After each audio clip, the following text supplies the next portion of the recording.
Statusnya dianggap kenapa nggak didaftarkan? Atau karena anggaran hanya bisa menampung 200 saja, terus 300 mau diapain? Mereka jadi pengangguran nanti.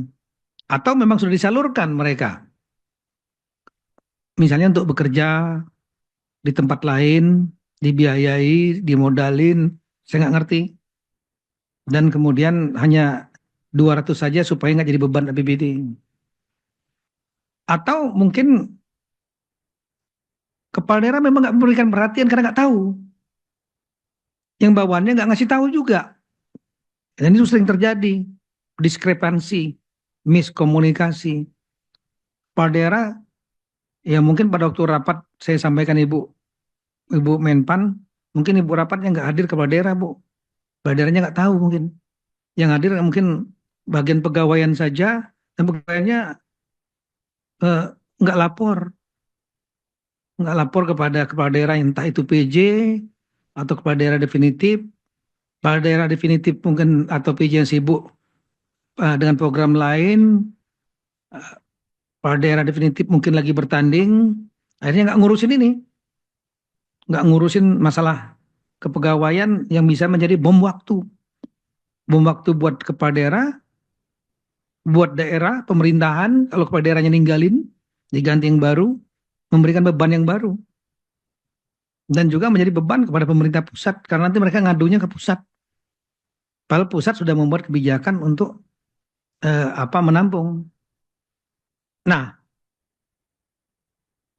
yang lain ya mungkin ada masalah-masalah lain, entah ya dari sisi yang negatif thinking, mungkin karena dianggap nggak dukung dulunya, jadi nggak didaftarkan pada waktu pilkada. Ya, mudah-mudahan nggak seperti itu. Nah, persoalan lain yang perlu kita eh, garis bawahi, dan tadi sudah disampaikan oleh Ibu Menpan, sudah ada perintah undang-undang ASN Oktober 2023 ya, diterbitkan sejak berlaku undang-undang itu tidak boleh melakukan rekrutmen. Tapi tadi disampaikan Ibu Menpan, masih ada juga yang melakukan rekrutmen tenaga honorer. Nah, yang mereka direkrutmen tahun 2023 dan 2004, mereka tidak terdaftar di dalam database Badan Pegawai Negara. Tadi kembali ke slide tadi. Yang terdaftar di tahun 2022 1.789.050. Ini kumpulan yang dikompilasi oleh BKN, Badan Pegawai Negara, tahun 2022. Dan mereka lah yang mendapat kesempatan untuk diberikan mengikuti seleksi, hanya mereka 1.789.050 ya, untuk diberikan kesempatan kalau lulus seleksi naik kelas menjadi P3K, pegawai kontrak. Tapi dan ini menutup kemungkinan kesempatan kepada yang direkrut 2003-2024 setelah berlaku undang-undang. Karena undang-undang sudah perintahnya tidak boleh melakukan rekrutmen tenaga honorer sejak undang-undang berlaku. Artinya mereka nggak masuk dalam 1.789.050. Ya resiko nanti bagi yang sudah melakukan rekrutmen yang melanggar undang-undang. Jadi nggak boleh didaftarkan sebetulnya yang direkrut setelah undang-undang melarang. Nah, kalau kita melihat data di sini, saya minta tampilkan slide yang dari Kemendagri halaman 7. Ada beberapa daerah yang apa mengajukan ini seleksi Bu ya, yang mengajukan untuk diseleksi dari database tahun 2022 atau BKN tadi, di daerah itu jumlah non ASN-nya sebagaimana di kolom, tolong ditunjuk kolomnya, tanda panah, yang ada tulisan non ASN di atas itu. Itu ke bawah, seret, terdaftarnya itu tahun 2022 di BKN. Tapi yang didaftarkan oleh daerah untuk mengikuti seleksi yang dibuka oleh Kemenpan RB, jumlahnya itu. Kita lihat totalnya itu dari 50 daerah ini, Non ASN-nya terdatanya 344.797.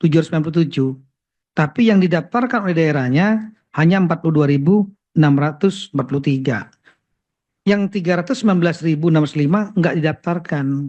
Ini nanti 319.605 ini ribut nanti. Komplain mereka. Mana daerahnya? Jawa Barat. 27.417 pemerintah provinsi. Tapi yang didaftarkan hanya 4.064. Pertanyaannya kenapa nggak didaftarkan yang lainnya? 23.000 sekian. Ini mau diapain? Pertanyaannya. Didiamkan nggak mereka tenaga honorer biasa? Undang-undang udah menyatakan nggak ada tenaga honorer. Kalau dibiayai dari mana? Belanja pegawai nggak boleh. Saya tahu diakali dengan belanja barang jasa. Bisa jadi temuan juga oleh BPK. Nah, Jawa Timur 20.000 sekian ini daftarin, hanya 3.000 sekian, 17.000-nya nggak didaftarin. Mau diapain ini? Pak Gubernur, Pak Adi Karyoto atau siapapun yang mewakili sampaikan. Di Jawa Tengah 17.000 sekian dari data BKN tahun 2022. Yang didaftarkan di waktu pendaftaran akhir 2024 di Kemenpan RB, BKN 4.000 sekian. Ini hanya contoh nih. Mana lagi daerahnya ini? Sumatera Utara, Kota Surabaya, Kabupaten Bima, Lombok Timur, Kota Medan, Bandung, Jeneponto, Mamasa, Kabupaten Tangerang, NTB, Sukabumi, Garut, Nias Selatan. Ya silakan dibaca. Nanti kita share data ini, silakan di-share sampai nomor 50. Kenapa 50 ini? Karena 50 ini kita melihat data yang paling banyak berbeda antara data, basis data atau pangkalan data bahasa Ibu Menpan, ya, yang jumlahnya itu kalau di total 344.797 dari 50 daerah ini saja. Jadi tadi kita lihat diskrepansi atau perbedaan itu lebih kurang 400.000 sekian, ternyata terdapat di 50 daerah ini yang diskrepansi atau perbedaannya selisihnya 319.000. Sehingga kita sangat meminta atensi kepada daerah ini. Kabupaten Sinjai itu punya honorer 4.353. Satu pun tidak didaftarkan. Sinjai. Saya nggak tahu apakah APBD-nya sudah kolaps, tapi siap-siap di demo. 4.300 sekian itu nanti nganggur. Ya. Terlepas nanti saya nggak tahu nih bupatinya terpilih yang definitif atau diganti atau APJ, saya nggak ngerti. Tapi ini akan menimbulkan beban kepada pemerintahan baru dan jangan lupa menjadi catatan siapa pelaksananya saat itu yang nggak berani mengambil keputusan. Ya ini kira-kira. Kemudian yang berikutnya lagi halaman 8.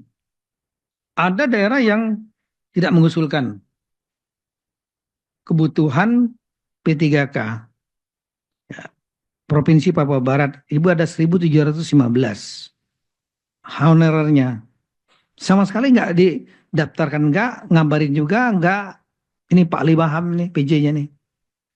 Bapak nanti tanggung jawab nih Pak, moral dan tanggung jawab demo. 1.715 itu nanti mau diapain nih? Dipertahankan sebagai tenaga honorer jadi temuan karena sudah diberi kesempatan oleh pemerintah pusat untuk mereka resmi menjadi ASN tapi tenaga kontrak, pegawai kontrak P3K itu yang dicita-citakan oleh honorer. Papua Selatan, Papua Tengah, Papua Gunungan ya mungkin daerah daerah otonomi baru belum banyak memerlukan honorer mungkin positif tingginya seperti itu. Tapanuli Utara ada 835, Kepahyang ini Bengkulu 980, Merauke 1115, Jaya 2470. Ini mau diapain nih? Mereka diberi kesempatan untuk naik kelas nggak dimanfaatkan oleh pemerintah daerah atau mungkin nggak ada anggarannya. Saya paham ini makanya nih problem apa namanya itu memang bom waktu dari pilkada ke pilkada, pemerintah kalau kepala daerahnya baru, kemudian masukin orang, terutama tim sukses, untuk menjadi tenaga honorer. Begitu pemerintahan yang baru, kepala daerahnya baru, masukin lagi yang baru, bertumpuk terus. Kita harus stop, makanya di stop undang-undang ASN menyetop rekrutmen ASN, saya ulangi tenaga honorer. Maksudnya adalah jangan nambah baru lagi, yang lama kita benahi, yang sudah ada. Harus dia jelas statusnya mereka. Nggak mungkin dianggurkan. Akan nambah masalah sosial, masalah politik, dan mereka nanti kemana? Maka kebijakan pemerintah pusat, ya sudah ikut seleksi. Resmi aja menjadi pegawai kontrak. ASN kan ada dua macam. Ada yang PNS, ada yang kontrak. Harga pegawai tetap, PNS, dan yang kedua tenaga kontrak. Itu namanya ASN, dua-duanya aparatur sipil negara. Nah yang sebelah kanan, kita sudah hubungin. Mohon maaf Bu, kami sudah menghubungi Bu dari Pak Sekjen Bu. Menghubungi Pak Gorontalo, ini ada Pak Rudi, saya lihat di gambar nih. Pak Rudi Salahuddin. Inflasinya paling hebat. Nah, tapi Bapak perlu juga untuk menangani masalah pegawai ini Pak Rudi. Ini jumlah ASN-nya 2062-664.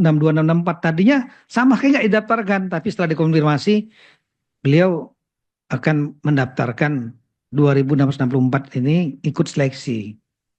Kabupaten Bangka ya, ini Bangka Belitung, Goa ini walau ini bupatinya saya tahu cerdas sekali, tapi saya nggak tahu bagaimana, apakah sudah punya uh, plan untuk mengatasi 4.509 tenaga honorer ini. Sinjai, Sopeng ini Sulawesi Selatan, ini sudah berkomitmen untuk melakukan ikut seleksi. Seleksi ini sebetulnya ditutup kemarin-kemarin, tapi kemudian saya sampaikan Ibu Menpan waktu kita berdiskusi, beliau menyampaikan ini Pak akan jadi problem. Kalau seandainya 400.000 sekian ini nggak didaftarkan seleksi, mereka kan pasti akan nanya kenapa. Demo nanti ke kepala daerah dan juga curhat ke pemerintah pusat. Oleh karena itu apa eh, kita laksanakan Zoom meeting ini dan kemudian saya mohon kepada Ibu, Bu perpanjanglah Bu, nanti kita Zoom meetingnya hari Rabu, kita persiapan data dulu hari Rabu tanggal 8, beri waktulah seminggu sampai tanggal 15 untuk kepada Pemda-Pemda yang mungkin tidak tahu kepala daerahnya ini bom waktu ini, kalau nggak diselesaikan, nggak dilaporkan mungkin oleh kepala badan pegawaian atau sekda, sehingga nggak mengambil langkah apa-apa, ya. Ini tanggung jawab pasti. Dan masih ada waktu, beliau kemudian memperpanjang waktunya menjadi tanggal 15. Tadinya sudah ditutup tanggal 15. Nah inilah kami mohon dengan segala hormat, rekan-rekan nanti juga pasti kami akan absen. Daerah-daerah ini mau diapain? Atau mungkin ada yang sudah memiliki eh, plan untuk Pak kami tenaga honorer itu sudah kami komunikasikan mereka untuk tidak perlu didaftarkan dan tidak menjadi tenaga honorer, mereka tidak usah juga menjadi ASN P3K, gak usah ikut seleksi karena kami sudah menampung mereka untuk bekerja di perusahaan A, perusahaan B, perusahaan C. Wah itu hebat, hebat itu paling jagoan. Ya, nggak nambah beban APBD, nggak nambah permasalahan pemerintah, tapi kemudian tetap jalan. Tapi ingat ini jumlah non ASN 2664 misalnya Gorontalo, hati-hati. Itu nggak semua, saya yakin nggak semua tenaga administrasi. Bagaimana yang skill yang diperlukan rakyat seperti tenaga guru, tenaga kesehatan, belum lagi Satpol PP, penyuluh pertanian, kemudian petugas damkar, itu juga banyak yang ASN yang mereka memang skill. Tapi kemudian mereka dikeluarkan semua. Apa nggak jadi kekurangan guru nanti? Nggak jadi kekurangan tenaga kesehatan. Nah ini yang perlu dipikirkan betul oleh rekan-rekan. Makanya betul-betul daftarkan saja mereka, dan yang kedua siapkan APBD-nya. APBD, Undang-Undang HKPD membatasi belanja pegawai 30% maksimal. Ya, jalan lain lah. Mereka ngambil anggaran dari belanja pegawai atau pegawai kontrak paruh waktu, bukan full time, part timer istilahnya. Tapi ada statusnya dan ada pemasukannya tetap, meskipun nggak maksimal, karena APBD-nya nggak kuat. Sehingga tidak menimbulkan gejolak sosial. Nah itu kira-kira mungkin apa, nanti setelah ini Ibu kita berikan kesempatan Pak Zudan. Setelah itu mungkin ada, kita berikan kesempatan mungkin satu gubernur, ya mungkin siap-siap, kalau yang hadir ada nggak? Siapa yang hadir Provinsi Jawa Barat ada nggak ya? Karena ini yang cukup banyak nih, 23.000. Ah, coba tolong dicek. Ah, yang hadir. Nanti kalau ada satu mungkin gubernur, satu yang masuk kelompok yang 50, kelompok 50 halaman slide nomor 7 tadi.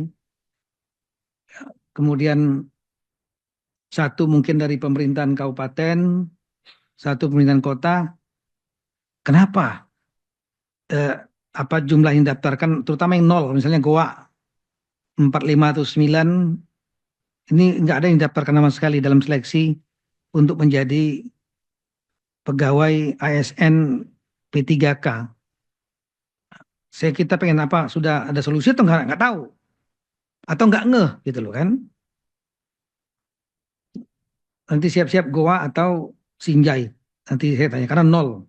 Kemudian kabupatennya nanti siap-siap mungkin kita minta eh, Sukabumi atau Kabupaten Bandung. Bandung juga banyak itu yang nggak didaftarkan. Provinsinya bisa Jawa Barat, Jawa Timur, atau Jawa Tengah. Siap-siap satu-satu kita dengar sehingga tahu betul ini titik masalahnya di mana. Dan rapat ini menjadi wake up call bagi teman-teman semua. Karena waktunya sampai tanggal 15 Januari.